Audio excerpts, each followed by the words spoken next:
La plupart des gens aujourd'hui qui sont en satsang, pas tous, mais un certain nombre, n'ont pas de vie de famille. Vous êtes célibataire ou vous ne vivez pas avec votre famille. Alors vous venez ici parce que vous n'avez rien d'autre à faire durant cette période de vacances. Mais si vous rencontrez quelqu'un, disons que si vous tombez amoureux d'une personne ou si votre famille vous a invité à un dîner quelque part, un peu loin, vos parents, vos enfants, est-ce que vous seriez ici avec moi en satsang aujourd'hui? Pensez à cela. Si les choses se passaient bien pour vous, d'une façon de parler, est-ce que vous seriez ici? Il y a très peu de gens qui peuvent dire oui. En fait, la plupart d'entre nous menons une vie secrète. Nous avons deux vies parallèles. Une de ces vies dit, je veux me réaliser, je veux me libérer, je veux connaître cela. Et puis l'autre vie dit, et fait tout ce qui est absolument contre l'enseignement et le principe de réalisation du soi. Vous devenez totalement prisonnier de la Maya et vous pensez que vous vous amusez. Lorsque l'amusement, le plaisir commence à disparaître, alors vous recherchez de nouveaux plaisirs, de nouveaux amusements. Soyez honnête avec vous-même. Regardez quel est réellement votre objectif. Je vais être très clair avec ça. Il n'y a absolument rien de mal à s'amuser, à ressentir la joie d'être avec nos proches, à faire l'expérience des bonnes choses de cette vie. Non, non, rien de mal à cela. Le problème, c'est que vous croyez que tout cela est réel, que vous prenez tout cela très sérieusement, et vous croyez que c'est cela qui va vous apporter le bonheur.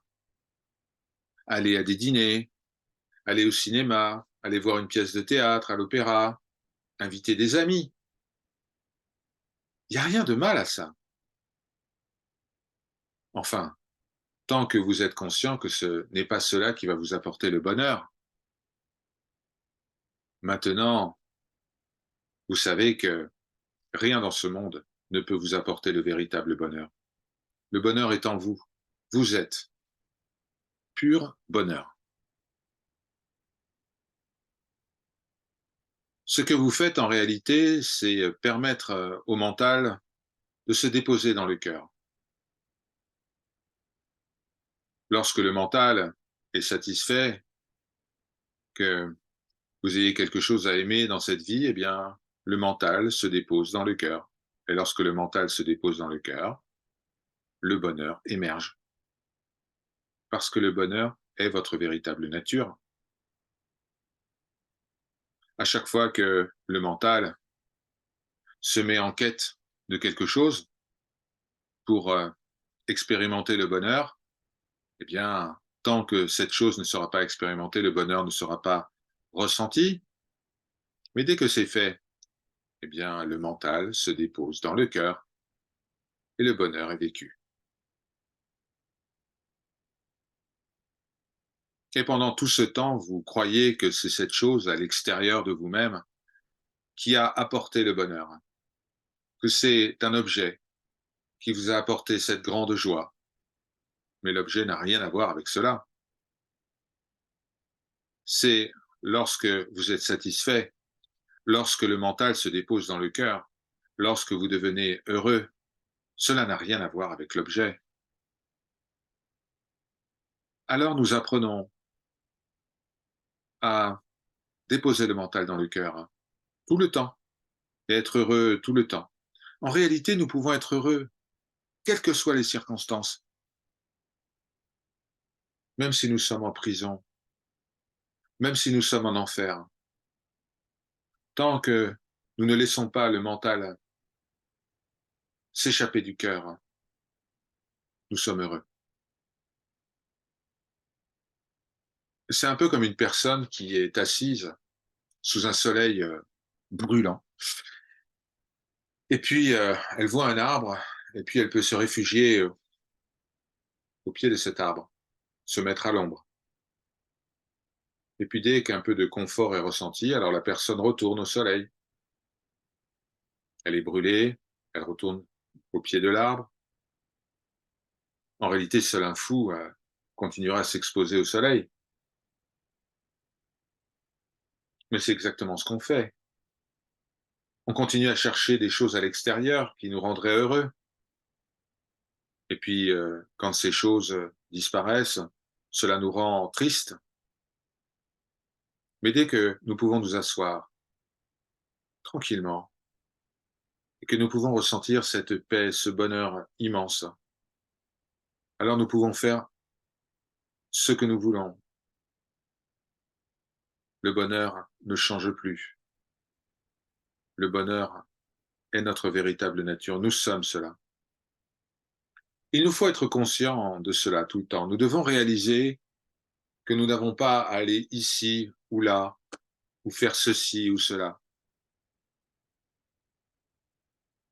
Si je dois faire quelque chose, si je dois aller quelque part, eh bien ce n'est pas parce que je recherche le bonheur, mais parce que cela se produit.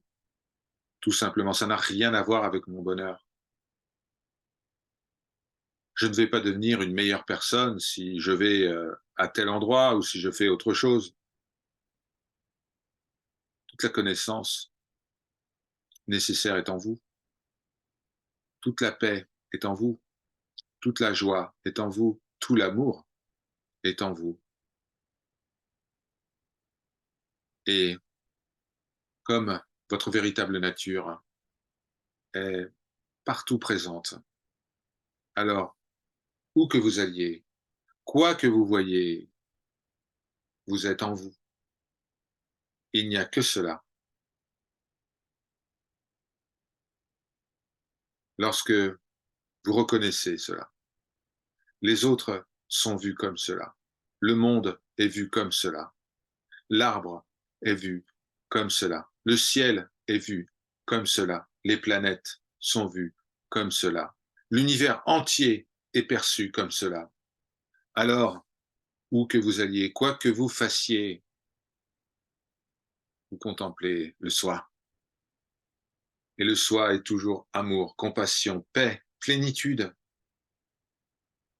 C'est pour cela que rien ne peut vous rendre vraiment malheureux, parce que vous ne voyez rien en dehors de vous-même. Vous ne voyez que vous-même. Comme vous le savez, lorsque vous voyez quelque chose de séparé, eh bien, les problèmes surgissent. Vous devez réparer les choses, vous devez changer les choses, vous devez aimer cela, vous devez détester cela, vous devez faire toutes sortes de choses avec cela. Alors que lorsque vous vous souvenez que vous êtes cela, il n'y a rien à faire, juste à être. Et vous apparaissez aller à tel endroit ou accomplir tel ou tel type de tâche, mais vous êtes toujours cela. Vous êtes toujours cela. Ressentez cette puissance en vous. Ressentez cet amour en vous. Ressentez cette paix en vous. Ressentez cette liberté en vous.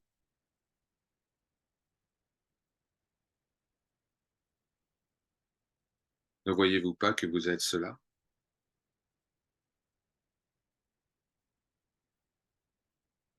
Vous n'avez pas de besoin, de désir, d'envie. Tout est accompli.